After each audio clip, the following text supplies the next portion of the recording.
Moving abroad on your own is never an easy thing to do, but if you are on your own with a child in tow, you've definitely got a couple extra things to think about. I'm Rafael Di Furia. Welcome to this episode of Not Your Average Globetrotter, and roll that intro.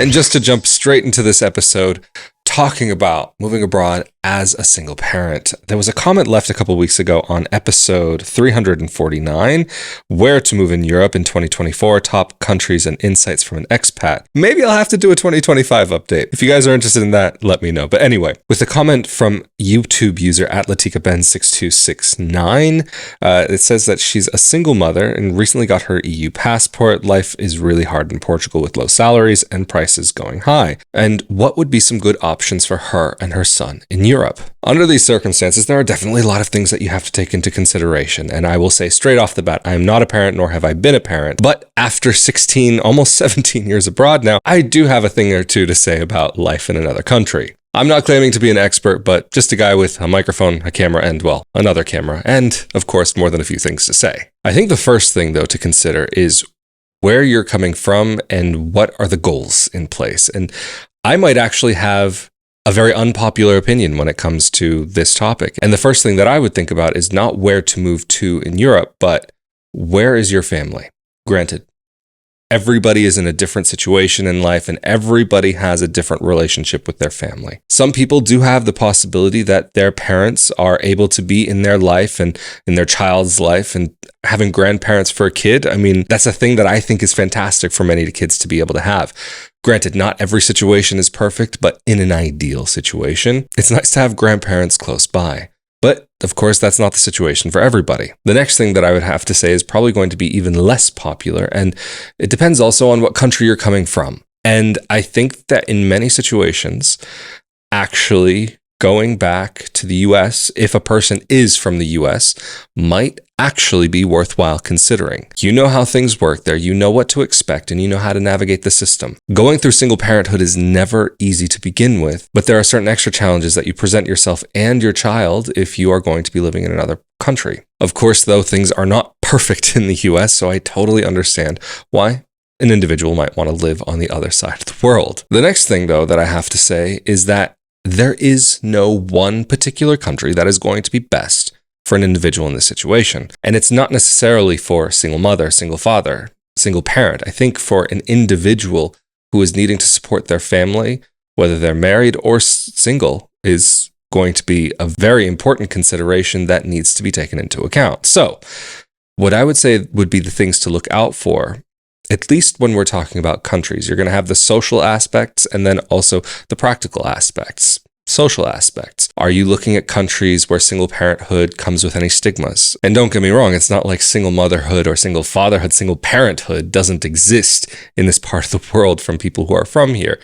But if you are moving to this part of the world, or if you're already living in this part of the world and moving to another country within this area, there are definitely things to take into consideration, such as also, like I've said in so many episodes, the language. Are you going to be able to work and support yourself and your child? So, I mean, say for anybody moving abroad, you'll need to be able to generally speak the language to be able to get work and to be able to get a job, to be able to properly support yourself. So one of the first things that I might say to anybody, regardless of their parental status or their relationship status, is what's the language or languages that you already speak, and do any of those match up with any of the countries that are in Europe?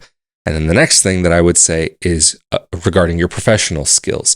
What marketable skills do you have to be able to get a job in your field or in a field that works to be able to provide for yourself? So for example, if somebody is working at waitstaff in a restaurant and that is their main thing, that is their long-term plan for career, then of course, okay, if you're working as waitstaff in Portugal versus working as waitstaff in another part of Europe, then of course your experience is going to be that you'll earn a higher amount in this other country. But that doesn't mean because you're earning a higher amount that you'll have a higher spending power. Maybe in some cases that could be possible. But if you are going to be looking at where it is that maybe, for example, if you can get a corporate job or you can work remotely, then you're going to have some freedoms with where you're going to be able to look. So for example, if I were a single father and I were looking at supporting my child and I was a waiter in Lisbon, I'm not necessarily going to say that working as a waiter in Stockholm or Berlin is going to be much of an upgrade to be able to take care of my child in life. And I think actually in some ways, even though life may present certain challenges in Portugal, earning a low income, there are going to be certain aspects of life that could be more enjoyable in Portugal in some ways. I'm not going to say Lisbon, but I'll say depending on where you are, there are some aspects of the slowness of life there that can be really enjoyable. I mean, even for potentially a child growing up, I mean, if you're in the Portuguese countryside, it's a very different way of living than if you're going to be moving to a big city. And that goes whether you're moving from the Portuguese countryside to a place like Lisbon or Porto, or if you're moving from the Portuguese countryside to Zurich or Madrid. There are differences between countryside and city living regardless. And just before we get into the next section of this episode, I wanted to say a huge thank you to those of you who help to make these episodes possible on a monthly basis through RafaelDiFuria.com/Patreon, Patreon.com/RafaelDiFuria, as well as the thanks button here on YouTube, and also RafaelDiFuria.com/support. Thank you all so very much for helping in those different ways, as well as for sharing your thoughts down in the comments section below, as well as liking and sharing these episodes with your friends. Of course, this episode is an open conversation, and I'm not saying that I have all the right answers, let alone all of the answers to begin with. So feel free if you have anything to share down there. Anyway, let's keep on moving forward and get into the next section. Overall, there's no one perfect choice for a single parent. There's no one perfect choice for anybody, period.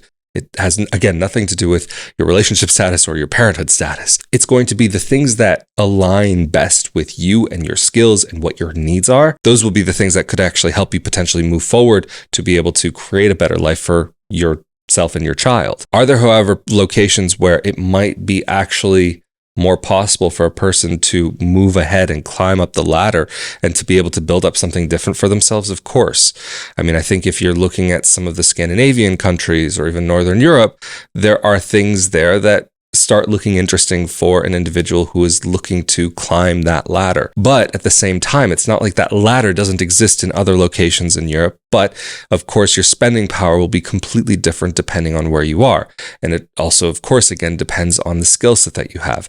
So is it worthwhile, for example, if we're talking about somebody who is maybe in the top tier position in a company, that they have, this company is a multinational company and they have the possibility of maybe even getting transferred to another location, then hey, wherever you can make a buck is going to be the place where you are going to be happy in life. I remember even one of my parents had a response to the question, where's a good place to live? And the response was, well, wherever you can make a living.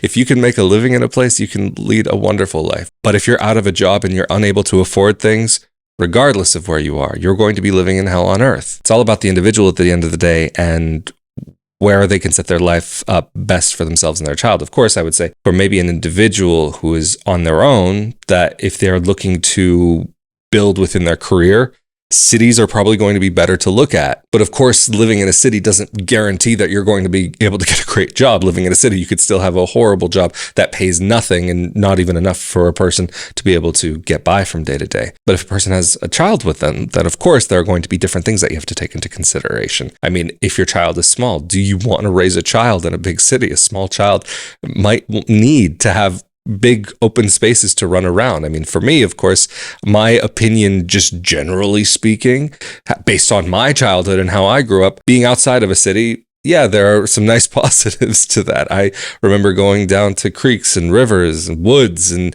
having the ability to explore and roam. And that was something that I really enjoyed growing up. But now that I'm older, I personally prefer living in cities rather than in the countryside. I did live in small towns, big cities, and countrysides. We moved around a bit when I was younger, so I had the experience of being able to see all of these different places. And I mean, I think as a child, to be able to have some freedom to be able to roam is quite a nice thing. Most cities these days, the safety for a child to be able to roam, yeah, I mean, okay, granted, in this day and age, it's not necessarily the best idea to leave children roaming around on their own, but there are places where you can definitely still do that. But in a place where you're going to be maybe further out in the countryside or in a smaller town, then what are your options for even being able to get a job there or supporting your family there, or even to have a social life. I mean, if you're living in a small little village somewhere, then that's going to present challenges. I mean, it could be that if you're going to a place like Italy, sometimes being the outsider presents challenges from a social aspect as well as a professional aspect. Or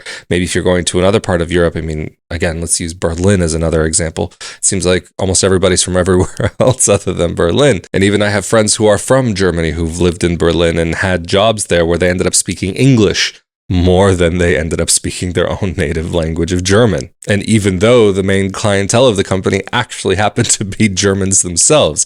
So there are exceptions that maybe if you go to a place like Berlin, that, yeah, okay, you could potentially find a position for yourself where you're going to have some more flexibility with language, and maybe you might not even need German, but it's going to be living in a city. It's going to be living in Berlin. Is that the type of place where you want to see your child raised? There's also another way to look at things, though.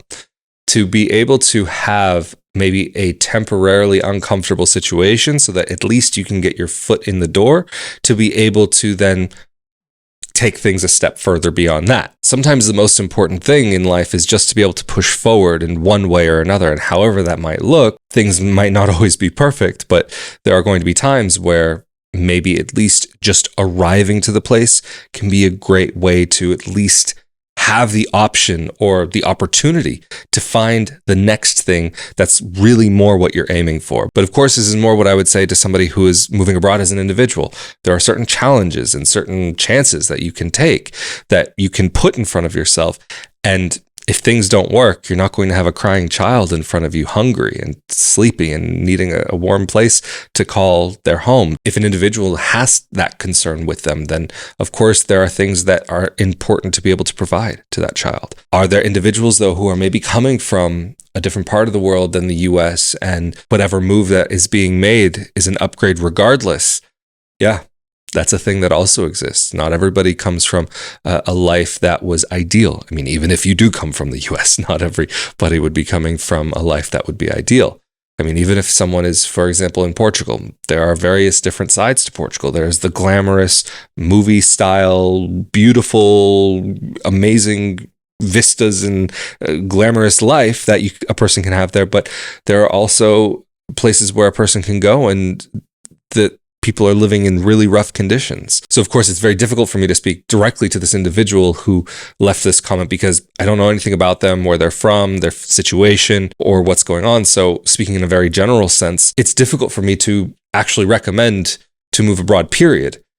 If someone is in an imperfect situation, but things are maybe at a status quo level where they're just able to get by, even if things maybe are a little tricky. But if it's possible for a person to be able to pull ahead, at least to some extent, in Portugal, make an attempt of putting some money on the side for even X amount of months to be able to get to that next step. Maybe they could find themselves in another country where they would have those opportunities to get by, but just with a different background behind them. So this is why I'm going to take things back to what I was saying at the beginning of the episode, that to generalize, if a person is coming from a maybe somewhat ideal situation and they have a good relationship with their family and they are from a country where maybe there are certain opportunities and certain possibilities in front of them, having that to go back to is worthwhile considering. So for example, if this individual who left this comment was from the US, they have their parents back in the US, and they have a decent relationship with their family in the US,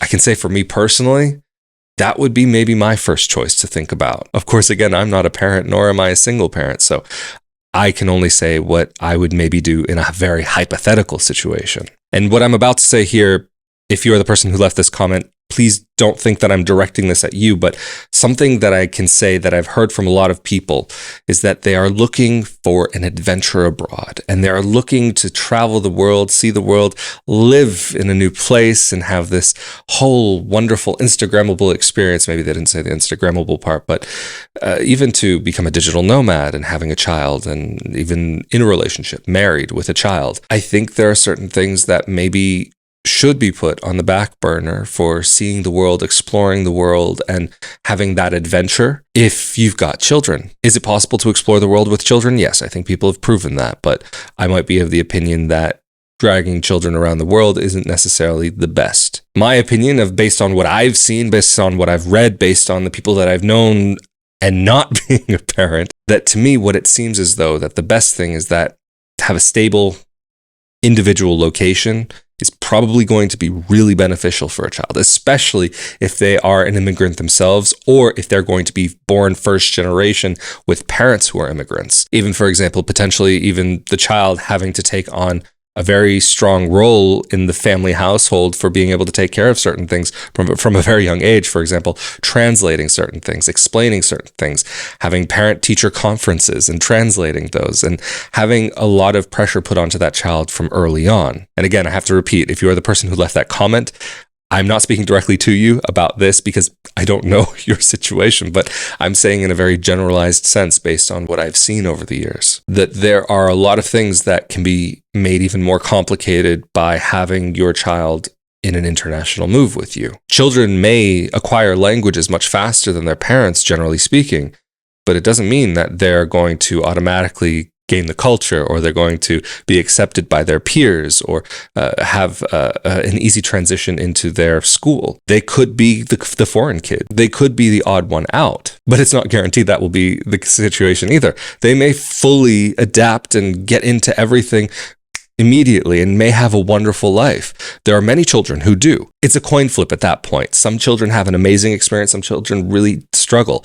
But definitely the thing that I've seen, and again, studies, books, and what I've heard from my friends who do have children, their children who moved at an earlier age had much easier times than their children who may have moved at an older age. Even, for example, if they had children from like 5 years old to 15 years old, the 5-year-old had a much easier time getting into the swing of things rather than maybe the 15-year-old who still was very much ingrained into their life in the old country. But again, of course, getting back to what I was saying earlier, I do not think that there is one perfect country for a single parent to be able to move to in Europe. I think there are going to be various details and various factors which will make the life choice the best one for them and their child. I'm not here to give the answers. I'm just here to give what to think about and what to take into consideration and discuss not only some of the beautiful things about moving abroad, but some of the challenges that can come up as well. Anyway, I'm Rafael Di Furia. Thank you for joining me for another episode of Not Your Average Globetrotter. Of course, thank you so much to those of you who help to make these episodes possible on a monthly basis through rafaeldifuria.com/Patreon or patreon.com/rafaeldifuria, as well as the thanks button